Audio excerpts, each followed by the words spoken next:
y'all? Oh my god, bro. Oh, hell no, man. My name's Moon, and welcome back to my channel. I can't do this. Hello everybody, my name is Moon, and welcome back to my channel. Today, the good streak of not having to comb through months of research and screenshots all into one video. And that's because today we're not only going to be talking about July, but we're also going to be talking about August. We're going to take a trip down memory lane to Camp Western, the updated Gen 3 Mustangs, and a lot more that's happened in these 2 months. It's a lot more positive than the last few roadmap reviews we've been having, so we'll be covering a lot today. Before I start, as always, if you want to support me further, check out my Ko-Fi, where I do more in-depth behind-the-scenes stuff and show off more plans, especially with one of them getting ready to come out really soon. So if you want to see more from me, check on out over there. And to add on to another announcement, as my new spiffy intro has stated, your girl has TikTok now, and it's slowly in the works of getting posts from here to there, along with hopefully doing more original stuff that's not just taking clips from my videos and putting it into a short form. So if you want to follow me over there, go check me out over there in this user. Without further ado, let's first dive into July and start off with the brand new event Camp Western.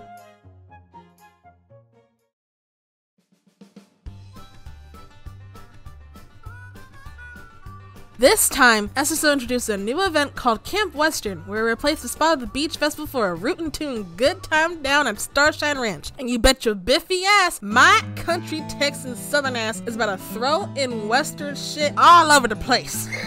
How this event starts off, Josh at Any Home Stable invites you to join him, Lisa's dad Carl, Gary Goldtooth, Beatrice, and the vampire, Scott Buttergood, for a journey of doing Western shit the good way or the hardcore way in Starshine Ranch and Firegrove. Each NPC for the most part walks you through each set of activities after Lisa gives you a small tour of what to do at Camp Western. We're gonna break these down real quick, so first off, chores and herding animals.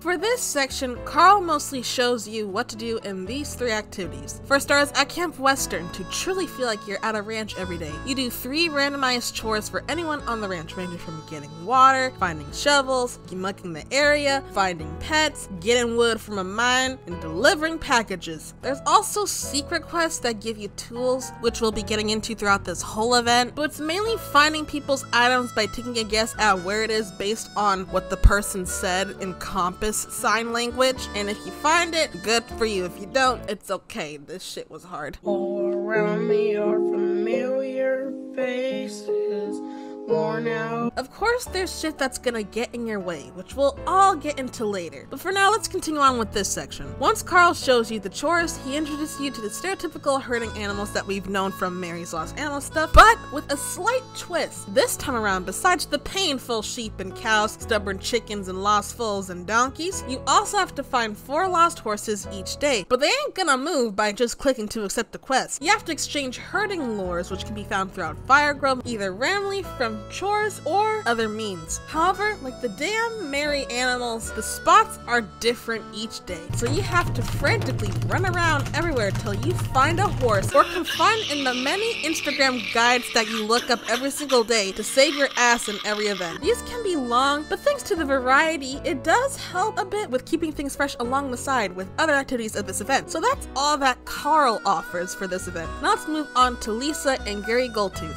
Gold mining.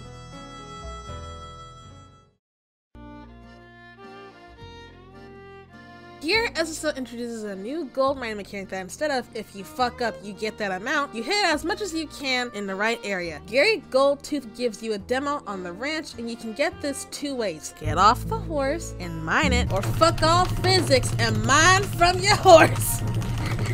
Whoever added the mine from your horse thing, thank you. Now do this with the rainbow gold, please. The rainbow gold was pure pain. With the gold, you can exchange it at Gary's post for tools to help your ass at your time at Camp Western, such as the horse lures. They can also be used for other shit, but we'll get to that later. Just like the horse lures, you can find gold randomly on the floor everywhere, and for every nugget you get 2 horse XP, which makes leveling up horses a lot faster. This was the most fun activity for me, and I really enjoyed it way more than rainbow gold building is actually very soothing. It's more rewarding, relaxing, and it's not as stressful as the rainbow gold was. I know it's hard to remember the people we used to be. However, like all things in life, there's shit that gets in your way that you don't expect. Let's now talk about predators.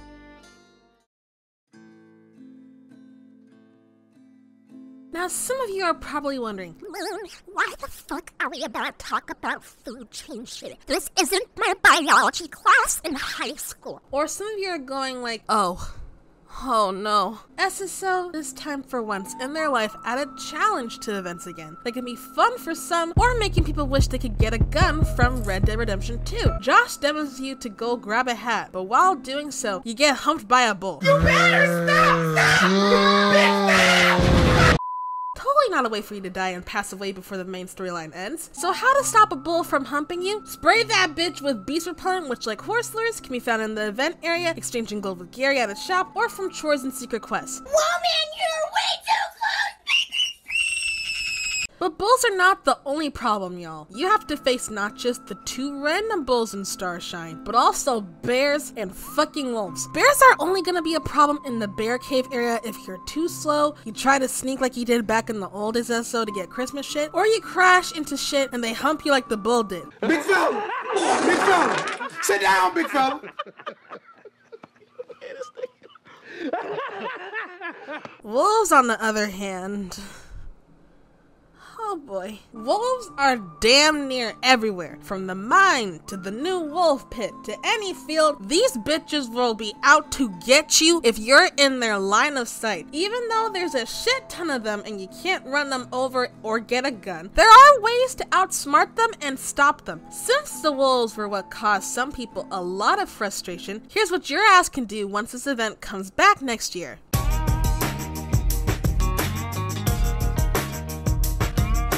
So are you tired of having to refill and pay a shit ton of gold every time they get a full stack of beast repellent just to have 10 get used up in one horde of wolves? Well, here's how to outsmart and break the ankles of many wolf packs in one go. We all know to stay out of the line of sight and walk the other direction and mine faster than your fingers can click before a wolf pounces your ass. But that ain't what you're here for. You're here to figure out how to drag a wolf through the dirt. First off, if you alert a wolf, keep running. Don't get off your horse unless you want to end up like me getting humped by a bear. Just get on and go. But what if your horse is really depressed and can't run for shit? That goes to the second point. Run and weave. The more you weave through shit, the more you outrun them. Just whatever you do. Do not try to think you can parkour and jump everything to stop them. If you crash into shit, you're gonna get shit. What more do you want from me? If weaving and running starts to fail, well, that brings to my final point. The horseshit bomb.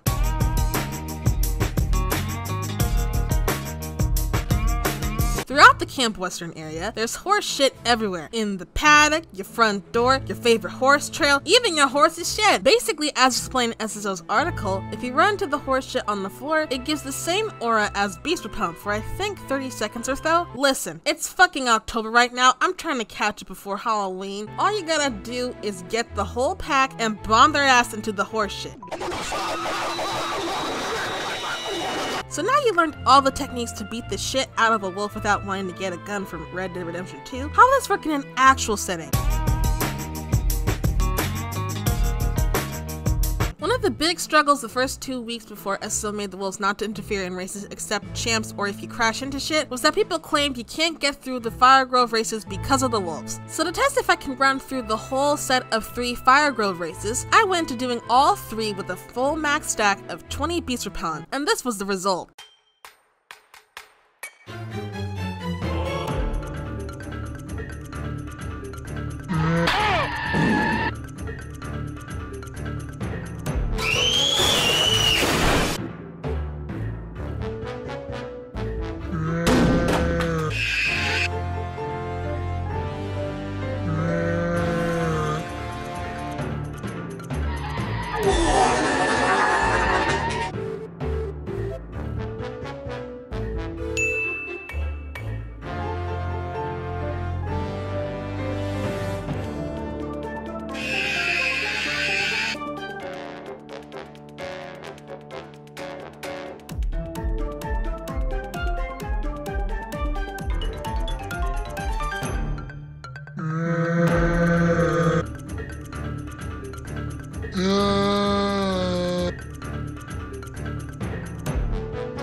As you can see, with using all the wolf bending techniques, my ass survived all 3 races. In my opinion, it didn't really make it impossible to complete. Now this could just be me, or it can just honestly depend on things like skill, how much beast repellent you had going into the races, if you crashed into a bunch of shit in the races, etc. I think it just depends on how prepared you are in general, in and outside of races. Overall, I actually really love the addition of having predators roam the region in events like this. It brings a lot more challenge instead of just running on autopilot 24/7 personally. It actually makes you think how to sneak and dodge different animals too. So I hope it comes back, but honestly not on crack, because to be honest y'all, there's no such thing as fucking 100 wolf packs roaming a whole entire region in a country. So with all this in mind, what else is there to do? That moves to the next activity, Renegade Chests.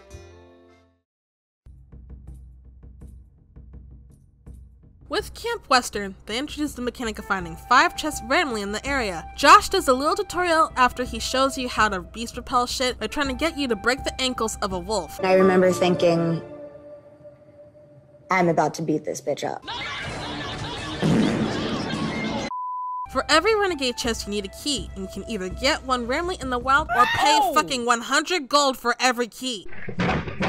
This then segues into whatever the hell Scott Buttergood's doing. Scott, wanting to show off his masculinity in the woods, decided to do a renegade camp that's not really a threat. All they do is just hide shit in chests and lose shit on their own. I wanted to be a cowboy, baby. I wanted to be a cowboy, baby. But they got something if you manage to get enough reputation from unlocking 60 chests, and that is this red bandana mask. So now you can live the ultimate cowboy thug robber lifestyle. Fuck the police coming straight from the underground. A young nigga got it bad 'cause I'm brown. That's honestly it with this section. And now we're down to the last and most stereotypical SSO faction activity, like in every event, races.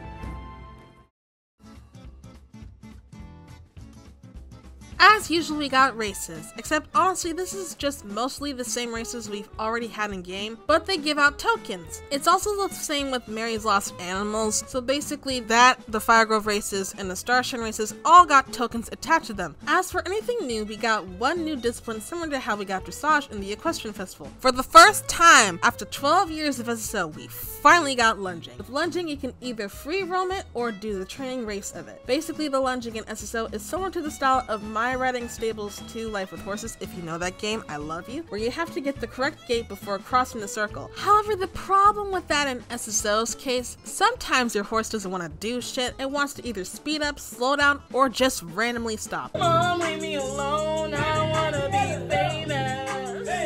I wanna be famous. Bitch, I hope the fuck you do. You'll be a dead son of a bitch, I tell you that.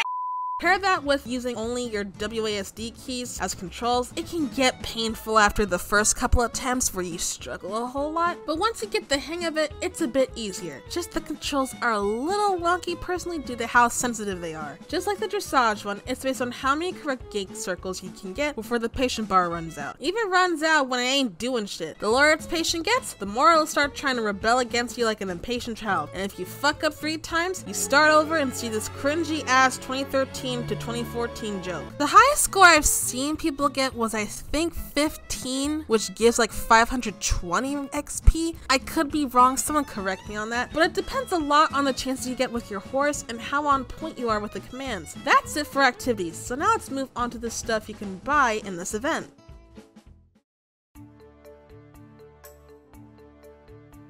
Camp Western stuff can be bought with the gold nuggets and summer tokens for currency. Summer tokens can be from the chores, races, animal herding, and renegade chests, while gold nuggets are in practically almost all of the activities except races, the secret finding quests, and animal herding. In this event, not only is there new clothes, but they also had the returning beach festival clothes from last year to buy, which is a very nice addition to those that weren't there last year. As for the amount of tokens you get each day, during week 1 it's 114 per day, and then once lunching was added the week after, the total increased to 119. As for how many tokens you need in total, it went from needing 800 to 1500 to fucking 2060.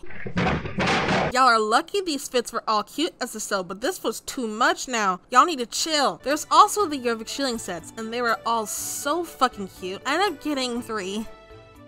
Sort of. I had to sacrifice some of my champ ribbons, y'all, I was giving out during the grinding. The first two, which are these fringe outfits which gave Taylor Swift vibes, and the other is this Lana Del Rey-esque outfit, which I mainly got most of the stuff except the pants. I just wasn't a fan. As for pets, you got these casual object ones and then animals. For starters, we can finally get a pet chicken, which are graciously purchasable for 3,333 golden nuggets each. Let me just go in the bush and weep. Let me just go in the bush and weep. I just have to go in the bush and weep. Really. I don't understand. They were so expensive that I ended up grinding them in a day or two for not just myself, but also my friends who also gave out from the gold mining. It was worth it. Meet Henrietta and Ricardo. They're both adorable. Some people lost it over the chicken prices, but honestly, they're alright for the most part since it just takes a long grind session to get both chickens. Tedious, but fucking worth it. And lastly, we have a cat named Kerfuffles and a dog named Atlas that needs shit to be sacrificed before they can come home. First off, Kerfuffles wants blood for a ritual, so the cat wants you to find his Alexander Hamilton vest, have all 4 missing horses with you for the blood ritual, and then give him 80 tokens and 300 gold and a horse lure on top of his vest, and boom, you managed to kidnap a cat without any bloodshed. They ask you how you are, you just have to say that you're fine when you're not really fine, but you just can't get into it because they would never understand. As for Atlas, this dog likes to think he's Batman and ended up getting his ass kidnapped by whatever animal he decides to go up against that day. One minute he's held hostage by a wolf gang, and the next a bear gang, and then even sheep the next minute. However, to unhostage his ass, you gotta find his renegade bandana, either get the chore that lets you save his ass, or beast repel the shit out of any predator around him to open the exchange, and then give him back his bandana with 80 tokens, 300 gold, and 1 beast repellent. And bippity boppity boo, you saved the dog that was kidnapped. I think in terms of free pets, this was a very generous event. I'll get into that in the review section, but besides that, we've basically covered everything in terms of Camp Western. So now let's move on to the review section before discussing the other non-event stuff in July.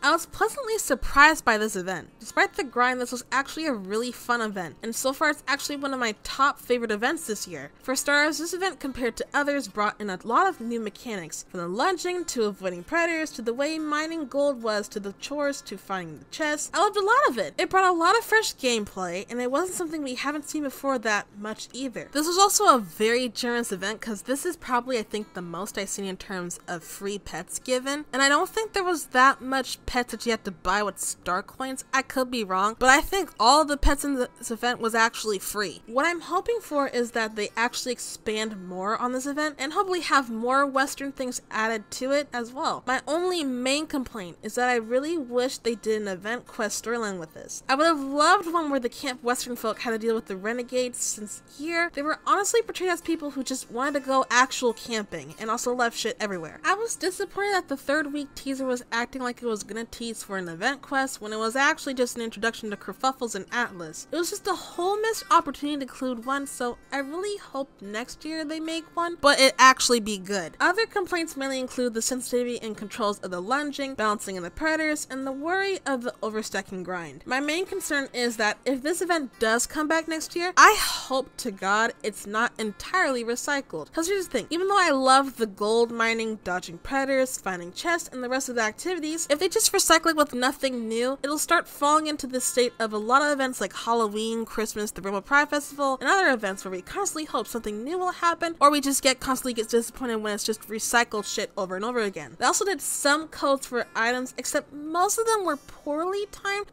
the lures, and they also did a slight survey for the event and some updated character related stuff. The survey itself was okay, but it could have been a lot more in depth. I think they should have had more free response questions, since straight multiple choice answers can be very limiting at times, and you can't really express what you have issues with in an event. Think like Genshin Impact surveys where they're a lot more open and you can really tell how you feel, but a bit more SSO-like. However, hopefully this means they are trying to make sure their events are actually good and not just better. As always, we have the poll I did, so let's get on to the poll for this event. Since this was a new event, a lot of the questions were mainly on thoughts of if this should return or not. First question, as always, did you participate? 80% said yes, and 18% said no. Second question, to go more into the state of the 1K wolves roaming the premise, were you okay with the wolves, or were you annoyed and wanted them nerfed? 40% said it was okay, but there was an issue, 31% said hell nah, and 29% said they had no issues. It was mainly a mixed experience for anyone, so there was mainly a rough split across a lot of people. So while there were people like me who didn't struggle much, there were others that generally got annoyed by them. Again, it's mainly a lot of learning what to do, but also acknowledge there should be a need for balance with the predators themselves. Third question, how's the grind in terms of tokens, pets, and gold for you? 37% said it was fine and got everything, 37% said it was okay and only got some stuff, 18% only got a little bit of stuff, and 8% hate it and didn't get much. This is another where if you miss a day, you're screwed token situation, and the grind is basically enjoyable but tedious. Hopefully the grind's a lot better next year, but with SSO, I kind of doubt, to be honest. Let me guess, pizza. Fourth question, do you like the lunging? 63% said yes, 23% said I don't know, and 10% said they didn't try it, and 4% said no. Compared to when the SSO Dressage came out in the Equestrian Festival, I think this definitely had a better reception in terms of how it worked. It basically needs slight adjustments to it, so hopefully like Dressage, it gets permanently added to the game for good. Fifth question, as a follow-up to the previous one, what improvements could be made to lunging? People mainly suggested lunge jumping, diagonals, be able to change directions, be able to change leads, see in other camera angles, have other controls besides WASD, have some given aids at the very least, add bucking and rearing into the mixture to show if the horse has full of energy or not, get different lunging spaces, a better tutorial, a warning if horses try to change gaits by themselves, and just overall hope it comes back in a better form than in Camp Western. Sixth question, what's your favorite activity? And the main activities people loved were the gold mining, getting the chickens, lunging, spraying the shit out of wolves, getting the chests, and for even some people, everything. It was just a really fun event compared to others, and I think it's because we haven't really felt that in so long since the golden age of SSO, so hopefully SSO keeps the energy going for future events as well. Seventh question, what's your least favorite activity? The main least favorite ones were the chores, the horses, the prolonged grinding of everything, the secret dailies, and getting by wolves. This is mainly because, again, it's also a tedious grind, and mixed with the frustration from the wolves led to slight drawbacks from this event. Eighth question, was it better than other events this year? 42% said yes, 38% said better than most events, 12% said better than some, and 8% said no, which overall links to how surprisingly good this event turned out to be for the most part. Ninth question, did SSO do good on their own survey? 55% said it was okay, 33% said yes, and 12% said no. It was just an okay survey. It just needs to be more fleshed out in the questions and answers, and it'll probably be up there as a good survey. Second to last question, what improvements should be made to Camp Western? And people said less wolves, less expensive clothes, less expensive pets, have different predators to avoid such as snakes, have a way to shoot repellent from afar instead of always having to be booty close to wolves, have more activities, more ways to get tokens, have better rewards with the secret daily quests, and make the items cost less. Final question, overall did you like Camp Western? And 65% said yes, 25% said I don't know, and 10% said no. I think overall the event was definitely good, just it had some minor issues, but compared to other events it was so much better. With all this in mind, let's move on to my usual grading system for this event. As always, starting with activities. Activities are a 9 out of 10, putting is at 8.5 out of 10. Character incorporation is 6 out of 10, and that's mainly because a lot of the NPCs didn't really have a presence besides explaining what to do or if they need you to do something for them. Purchasable products, event currency or not, 10 out of 10. The pets and clothes with this event, chef kiss. Event currency accessibility is a 7 out of 10. It still have the issues of you need to log on every day to get the tokens to get everything like a lot of events sadly, but it was actually alright for the most part. Optimization is a 2 out of 10. It's SSO, what did you expect? I'm gonna talk about this like later down the line because it's still leaked into August as well. Presentation, it was an 8 out of 10, good for a Western camp event, just needs a bit more. Quests, since there was only really the tutorial ones, it's just getting a 5 out of 10. Horse XP, 10 out of 10. Rider XP, 5 out of 10. It was decent, but could have been more. And that concludes to a final score of 70.5 out of 100, which makes it a 7.05 out of 10, making it right now the best performing event so far this year based on my grading scale. Before going on to the August half of this, we just have the non-camp Western things in July, the July game block, and a situation that's mainly occurred in July, but the effects went on for over a year. So let's start off with the other things in July.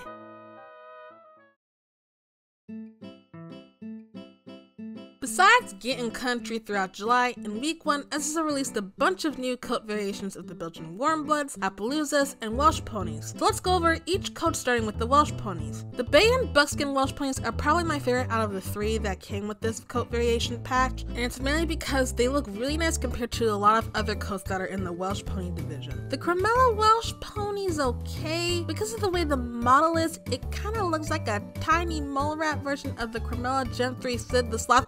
The Gen 3 Morgan. It's okay, so I wouldn't mind buying it, just it'd probably be one of those if I really want to get it later down the line sort of thing, but it's right now an okay. Next, the Belgian Warbloods. These are fucking gorgeous. Damn, what is that, bro?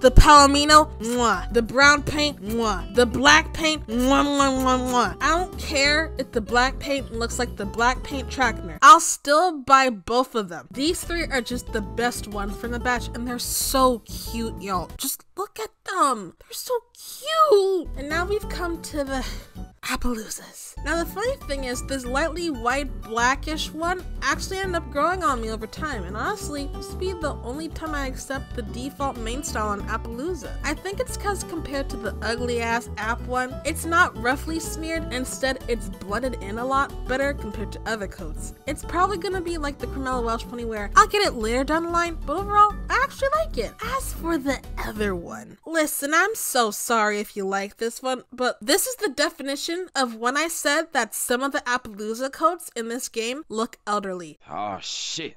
Here we go again. Just this one is a no-no for me, and it's because of the pink around the eyes and just the overall speckles on it. Just this coat's a no for me, and you'll never see me buy it. Now that that's out of the way, let's move on to the rest of July. SSO secretly added a feature where if you hit the F11 button, you can see your frame rate, server latency, and some other stats. It's a good quality of life update, and honestly, I'm here for it. Next, the desktop launcher had a slight update, but it wasn't really that noticeable, just the moving pictures as usual. Then Con's power-up model went from this to being a fire skeleton projection horse, which is actually very badass. And finally, SSO has made the beach race permanent, but with a few slight changes, and it's honestly an alright race, nothing much to say on that. That's it for in-game stuff in July, so now let's move on to the game blog for July.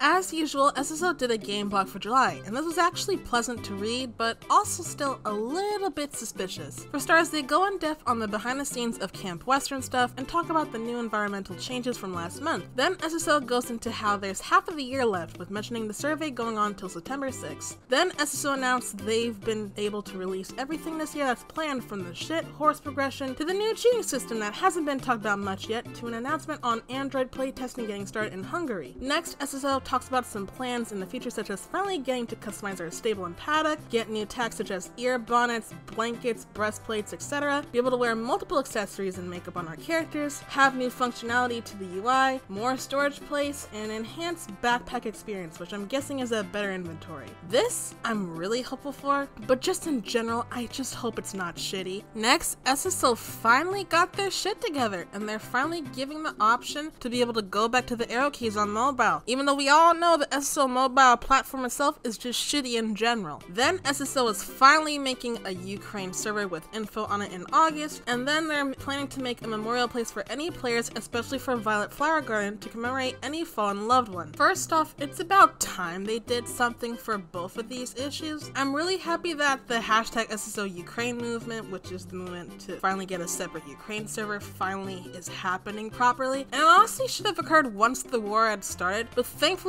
they're doing something and not using another shitty report system band-aid like they were trying to do a little bit back then. And then next, the Memorial Garden is a brilliant idea. As we all know, Violet Flower Garden, who was a huge SSO YouTuber, had passed away earlier this year, and people have been asking for SSO to do something to commemorate her passing. And I think this is a brilliant idea that's really respectful to honor not just Violet, but anyone in our lives that have passed away and just be able to reflect on our lives going forward. I'm just also really glad SSO finally addressed this, because a lot of people mainly have been asking for them to speak up on these three main issues, and this has been going on for like months, y'all. I just hope overall they fully follow through and that it actually turns out okay. Finally, SSO ends this off with mainly discussing being behind on the TAC retrofitting and a lot of bugs that need to be fixed, which reminds me, y'all gotta catch up, man. The last few months, even now, it's been like Bugtopia every day, bruh. Like, I can't go through a whole game session without running into a singular bug. That's it on the game blog. So let's move on to our final July topic before we start switching to August topics.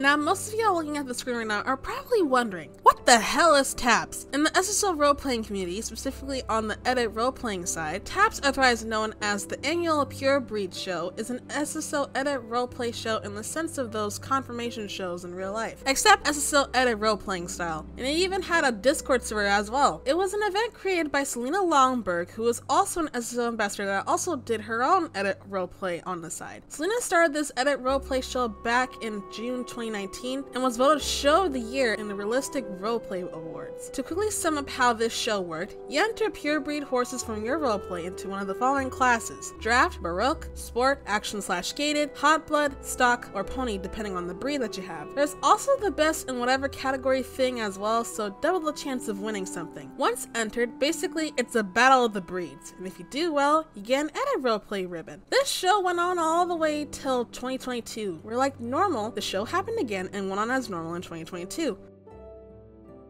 Or so people thought. Selena Longberg would then, after a few posts, randomly leave without saying a word on why or what happened, which would then lead to leaving people that entered, including her team of judges that normally help run the show, in the dark. The 2022 one in particular was huge solely because SSO was sponsoring the whole thing with prizes. I don't entirely remember what the prizes were, but I wouldn't be surprised if it was star coins or something like that. Normally the judging process for this would take a few months, usually around the winter time or the next month if lucky, but this quickly turned to months without much communication. Then one day, Selena completely removed the 2022 post for TAPS, leading it to be the final straw that broke the camel's back for the judges. It would then lead to the rest of the judges having to do the rest of the results themselves. On July 23rd, 2023, one of the judges, the North Watcher, announced the now finished results and explained to everyone that the judges were on standby for months on end. Because of Selena going silent without a trace, the judges had to do 2 whole classes because the sheets weren't found anywhere. And as for why that happened, right now the reason is still unknown. The judge team also had to remake the prizes since they weren't able to get the original sponsored prizes as well, so maybe something happened behind the scenes on that and Selena just wasn't able to communicate properly? Who knows, to be honest. Another judge, Julie Slowcake, also further explained, answering questions of if TAPS would happen again in 2023. As of right now, the answer was no, mainly because it was still Selena's show at the end of the day, and if she's completely inactive, then it won't happen. Selena had also done stud slots as well that were supposed to be given out, but just like the top results, she never got back to anyone on those either. Since this whole thing, Selena Longberg still hasn't come back to make a response on the matter, let alone if she's ever returned. And I think it's best to say she probably completely moved on from SSO in general, despite being an ambassador, and moved away silently without a word on the whole ordeal. As for the edit roleplay side, it's completely moved on as well, and like TAPS, more shows were created over time. I think this also addresses a lot on how there are ambassadors that would just slowly fade away into becoming completely inactive, and once becoming inactive, it's like they never existed in the first place. The reason I'm discussing this is because I mainly find it interesting how ambassadors like Selena have faded out into inactivity to never really be spoken about again unless they had made an announcement that they either had fully quit SSO or they were fully quitting the ambassador program.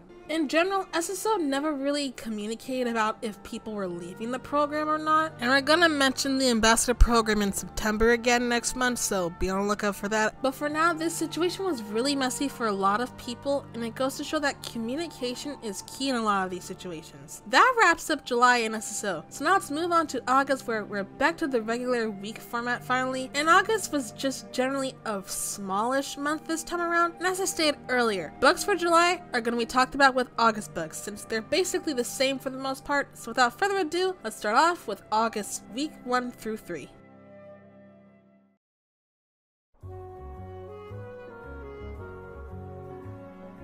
And now we're in August! Who the hell are you? I live here. No, you don't. Yes, I know the hell you don't. Okay, look, I'll explain who he is in a sec. Honestly, this month didn't really have much, but it was kind of expected with the back-to-back events that happened in July and June. For starters, week 1 started off with another stereotypical Horses of Jorvik race for the Mustangs, Appaloosas, and Tennessee Walkers. It wasn't useful at the time, but it will be in week 2. And then we have the whoa! You need to leave! And again, we have Proteus and Sedna, aka Bacon Mac and Cheese. The only way you'd want these horses is if you wanted Proteus solely for the almost full-on zebra look, and if you really wanted Sedna, then I guess the bright-ass Palomino. Other than that, avoid them like the plague. Now to week 2. Week 2, we have the gorgeous, majestic, beautiful, He needs some milk. sexy, luxurious. Okay, I'll get to the point, Jerry. Sorry. The brand new Gen 3 Mustangs, after so many years of people begging for them to be updated, have finally been released in August. Let me tell y'all something. The way I almost broke my no buying star coin streak for these horses, y'all. Like, y'all don't even know. And did I get one? Well, if you've been looking at my screen for the last couple of minutes since entering the August section, I think you should have your answer by now. Yes, I did get one. And in fact, I actually got him the first day when it came out.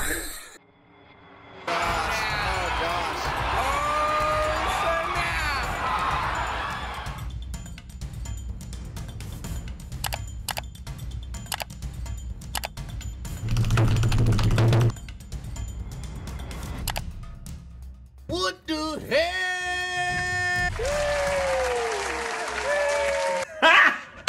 Got him!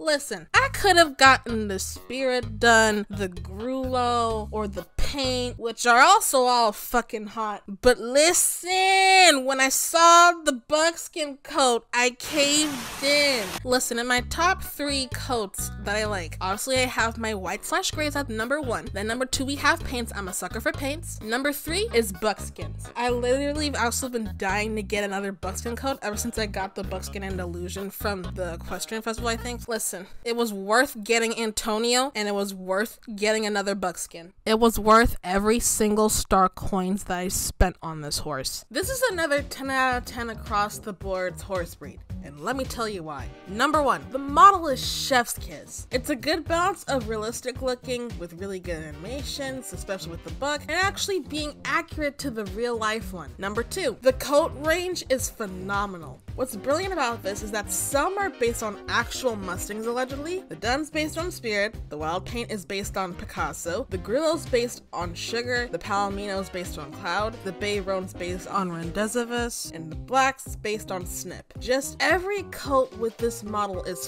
fucking gorgeous. And if I wasn't broke as fuck at the time, I'd get every single one of them. And number 3, the island animations and just everything about them make them feel so alive, and they are so cute. Look how cute Antonio is. Look at him! Even though I've already said the score, just to go through it for grading system's sake, coats are a 10 out of 10, gates are a 10 out of 10, models a 10 out of 10, in real life model accuracy is a 10 out of 10, animations are a 10 out of 10, and the final score is 100 out of 100, aka it's a 10 out of 10. As of right now, it's one of the best horses in SSO, and if not the best SSO normal horse release this year. So good job, SSO. This was actually really good and actually successful from the polls. Alright, now onto the rest of everything in this week's section. They've also added some more Western tack, boots, and hat variants, which are also cute, especially the black and white variant. And finally, in week 2, you can now get the brand new starter outfit, which compared to our old nostalgic one, this is also really cute. Too bad we got no stats for this though. And now on to week 3. Week 3 starts off with doing another race with Luis, and it's a typical show jumping race, nothing much to say there. Then SSO let us have the ability to fast travel the forest in Fort Maria, which is really helpful to get to the main library and pro room a lot faster. Basically, it's introduced in a small quest with Beatrix, with looking for the passageway to do it, and to sum it up, you run into this ghost that's literally a puff of smoke. The ghost's name is Tiberia, and she explains she lost her memory. So to help her, you give her books and learn she was an adventurer traveling down the Tiber River, where she met a robed figure, basically telling her to not stray too far off the path. But she went on anyway. So then she joined this traveling sorcerer caravan and discovered what's potentially the whole Wild Weave system, and met her demise by a shadow monster thing that killed her after trying to explore the area alone. After that, she thanks you and Beatrix, and somehow that magically gave you the answer to where the passageway was the whole time, and that's really it. Reason why I didn't do my usual recap thing was honestly this was just a really short quest. This is about 10 minutes, and honestly this is just a short quest where nothing really happened and it was just showing you a new function. That's about it. And for that, I think it just deserves like a 3 out of 10. It did its job, which was open up the fast travel port system in Fort Maria, so it's just not necessarily like a memorable quest that I would remember in my time of playing SSO, so there's not much really to say about it. Now back to finishing week 3. Next we got the price reduction finally on the Gen 2 Mustangs, because they were late on that. Then they added the way to toggle between the arrow keys and joystick on the mobile version, and lastly, the Gen 1 Arabians will be fully retired on November 1st. So as always, let's do a feral for the Gen 1 Arabians.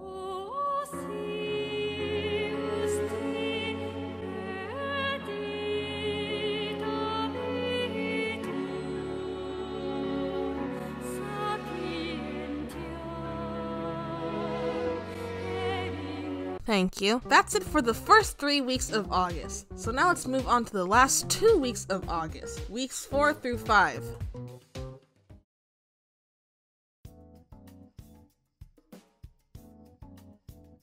These last 2 weeks have one short quest and one technically longish quest. First off, week 4 is the short quest of helping Alex prepare for an anniversary celebration in Yorvik City, and just like the Beatrix one, this was short and not really much. First, you both try to put up players with a fucking cannon, and all that did was make a mess everywhere that you have to clean up yourself. Yippee-ki-yay, motherfucker. He said, Kapooyah, Kapooyah! And your boy that hell just came in, I looked at my Then Tin Can in a smuggle tent starts getting hangry, so Alex has you set up a distraction with a wolf named Shakira.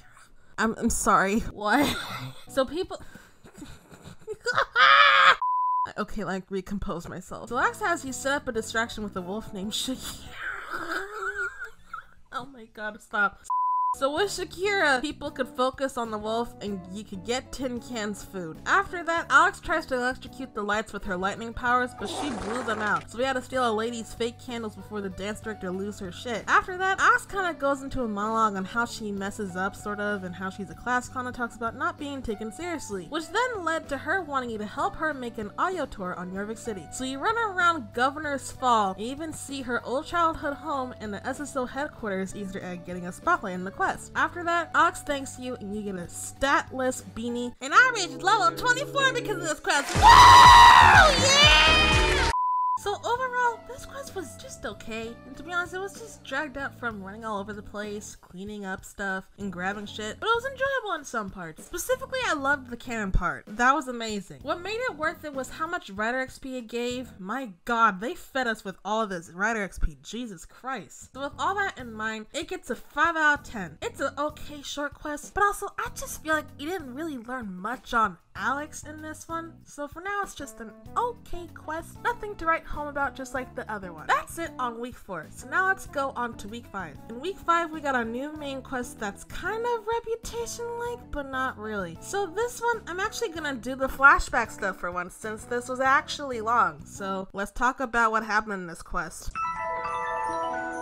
You meet up with the Soul Riders in Valedale, getting ready to face the Druids after what happened in Fort Maria and Devil's Gap. On the way there, you run into Avalon and Fripp, and they were actually very understanding about the whole situation. Turns out they saw this all coming and were only trying to prevent it, but they learned they had to let it happen, and in the end, the Druids, Fripp, and the Soul Riders reconciled. Fripp then urges everyone to go to Fort Maria since now we've discovered the Wild Weave and a way into Devil's Gap. The Druids are now going to research the shit out of the area in hopes to find something to stop Garnock, Dark Core, and the Dark Riders. Once there, you can finally enter the place from the front door now, and after being given a rundown on the whole thing, Fripp wants you to go with him to investigate some Dark Core shit at the dude's farm. So you both go there and start performing a Danganronpa investigation on the area. Based on the evidence, Jessica was here and you find a code to something Dark Core had. You both also find a still alive Dark Core goon that was able to snitch until Fripp whooped his ass literally to the metaverse. Yo! Yo, holy shit, he dead! After finding a safe in the car, you use the code and find a shard of pure draconium, which is potentially acting like some sort of battery. The main theory is that the chaos vortex from the last main quest is tied to the pure draconium, meaning it could be used to act as a battery for the Dark Riders to get powerful as fuck. After this, you both run back to Fort Maria before the Dark Core YouTuber drones come whoop your ass. With this, Fripp then sends you off to start doing dailies for Evergrey, Civ, and Avalon throughout the next couple of days, and you can also ask questions lore-wise to Fripp and Civ. The dailies you do range from translating text, mapping the Wild Weave with Druid tuning, repairing the Wild Weave itself, and lightning bazaars so the Chaos Vortex doesn't shit itself. After doing this, Civ and Fripp meet, and Civ reveals again she plays both sides and doesn't really pick any. Then after a bit, Fripp has you and the Soul Riders go stop Draconium shipment trucks before they reach Dark Core. So in pairs, Alex is with Lisa, Linda's with Fripp, and you get to work with Anne. Anne conjures a portal to go through, and you both spy on the truck while dodging the YouTuber drones. After that, Anne instructs you to set up a trap by blasting the truck's wheels, and after doing so, waitress Jessica and her fake black licorice mane Marwari show up and starts baiting her ass to get her. Jessica then does a double ankle breaker juke, so you both go after her. Happy feet, wombo combo. That ain't Falco.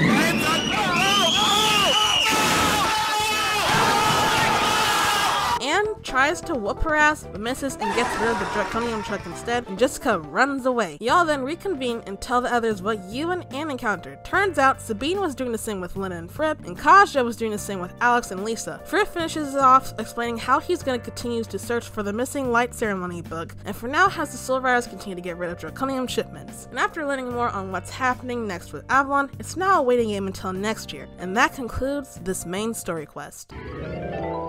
So this quest I also ended up liking a lot. It's probably my second favorite main quest that came out this year out of the 4 that we got. Just hopefully by the time the next one comes, it'll have more to what will happen next in the story. I think my only gripe with this quest is that I wish there was more, cause if we had missions like what we did with Fripp and the Soul Riders, but more fleshed out, it would bring a lot more gameplay to the floor. We've mostly just did a lot of dailies for the most part, so I feel like having this, but with a lot more variation, would spice up the gameplay a hell of a lot more. This was mainly, I think, a lore reading heavy quest for the most part, but it still had pretty good action thrown into it, especially towards the end with Anne. So I think with that in mind, I'm giving it a 7.85 out of 10. It was pretty good, but it needed more personally. The last thing to discuss this week is that the first batch of Windfells have retired since they left September 27th. So with that, please, a moment of silence for the second breed of magical horses going away, with the first half being gone for good.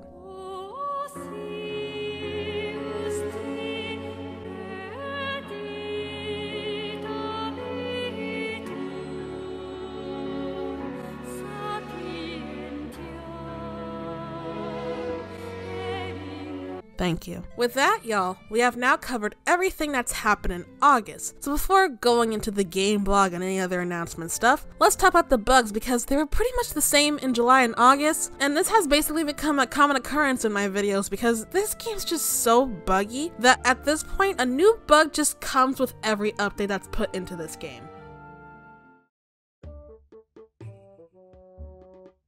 So I'm gonna do what I similarly did in the last video, as well as talk on an experience of seeing a hacker nope out of existence. For starters, the bug that's been pissing me off since February is the opaque paint water. What that is that the beautiful water reflections, I get stuck with this murky paint, can't see your feet water, and the worst part is if you're doing stuff like traversing the shallow areas, it is pure hell. Please stop this madness. Well, y'all, by August, SSO finally fixed my goddamn opaque blue paint water. Ladies and gentlemen, we got him.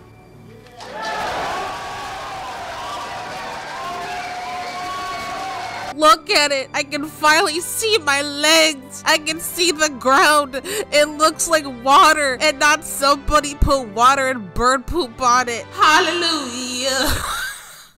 During July, they fixed the stirrup bug, except the poor Pacifinos didn't get theirs fully fixed until August. And I was really pissed because I had pretty pictures ruined, all because the strap kept going into my fucking leg. But thankfully, the days of loose stirrups and penetrating stirrups are gone for good. As for bugs, they either took a while to go or are still in the game. We have Emma's old wig stuck in a horse's neck, the mannequin challenge, double of Lisa's dad, multiple items sticking whenever you mine on foot or do horse care, Mary's going bald, depressed fishing lines, double pets, mannequin challenge grinding edition, stuck in trailers, Shia LaBeouf, tiny gloves that hurt your eyes 24/7, invisible racing boards, mask and cowboy hats, stuck in a house, saddles on fish horses, depressed E-key, eyeless character portraits, yitters with ugly ass pink eyeshadow, broken circuses, and a whole lot more. We had a lot of them, so y'all know what time it is.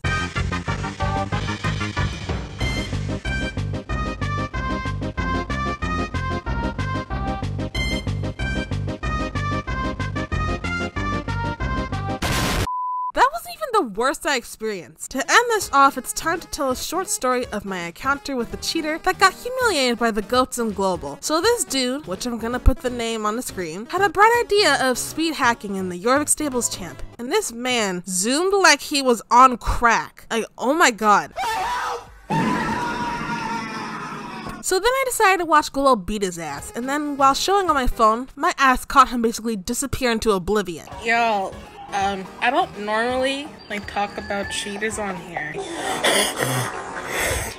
You understand, yo, this man's a fucking flying and shit. Look, now he just gave up, bruh. Watch, guys, I'm going to proceeds to go into the direction of fucking Golden. You got it, sir. Where the fuck are you going?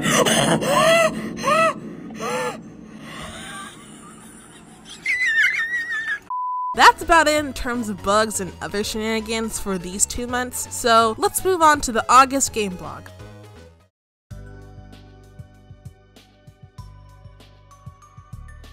In August Gameblog, it's a bit more about the updated characters along with some other stuff. For starters, it starts off with going behind the scenes in the Gen 3 Mustangs, and it showed even some whip pictures and clips in the early stages from animations to even some bugs. Next, they go in depth on technical advancements since, as we've known for the past 2 years now with SSO's bullshit, SSO's struggling with tech debt that resulted from constantly rushing and doing weekly updates. Basically, SSO's planning to hopefully have a smooth sailing system, a better UI, cause the one we have is really shitty, and a better rendering system, which will hopefully lead to finally getting things like weather, better clouds, better lights, and a better day and night cycle. Here I'm actually excited for this because if they introduce the ability to finally have weather in the game, besides the snow coming every Christmas, fall only being in Golden, and winter only being in Dino Valley, it would open up a lot more on the realism side and help do more on the creative side as well. My main hope is that all this isn't rushed, just like with the July game block, since I guarantee you, if this game breaks any more, it's going to blow up.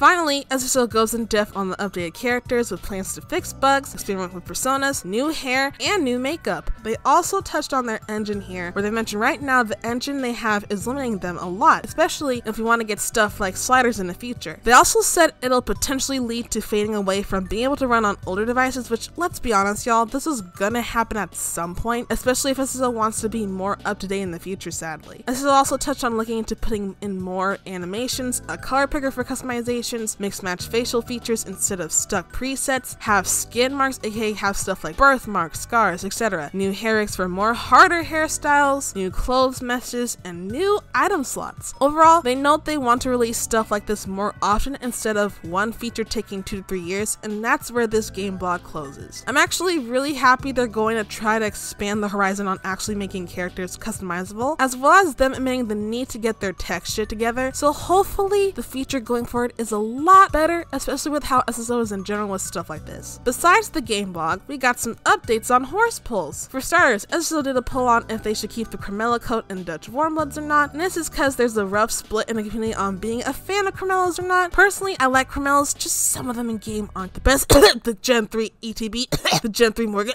In the end, we're gonna keep the Cremellos, so I don't think there's much complaint on that other than please don't make them have an ugly McDonald's caramel sauce main, unless if y'all are from the future. Finally, the last part for this section is that SSO announced that for the next breed to come next year will be the Adrenuses, which, let me remind y'all, I absolutely adore Adrenuses. I don't know if that's plural. They're the definition of big, chunky boy breeds, and I love them especially in Red Dead Redemption 2. I mainly hope these aren't fucked up because in real life they are so cute and just personally don't want another fucked up breed. That's also the same sense from the poll I did asking y'all thoughts on them. Another thing to add is I hope they differentiate the sounds they make because compared to other horses, Adrenuses make these low neigh sounds, which sound like this.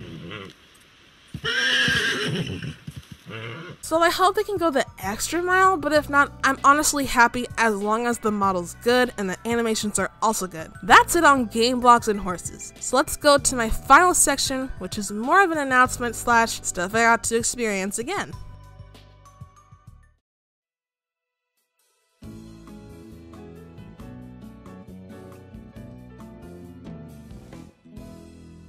So as you can see from the title, I got to go to SSO Con. For those who don't know what SSO Con is, it's an SSO online convention hosted by April Oakfall and Sylvie Stormlight. It takes place on the US, UK, Australia, and Sweden servers in Moreland. It all started around June 2020, and each year it would feature a lineup of creators every year. I ended up going with 2 friends of mine, Melly, otherwise known as Amelia Dreambell, and Ren. So I actually never went to SSO Con before, so I got to experience it with 2 friends of mine, and I was mainly there to support Melly and just have fun with friends and running into other friends that showed up as well. I even got to run into some of y'all and it was actually wholesome both days. But the first day was more chaotic solely because there were a lot of people in the UK and US servers.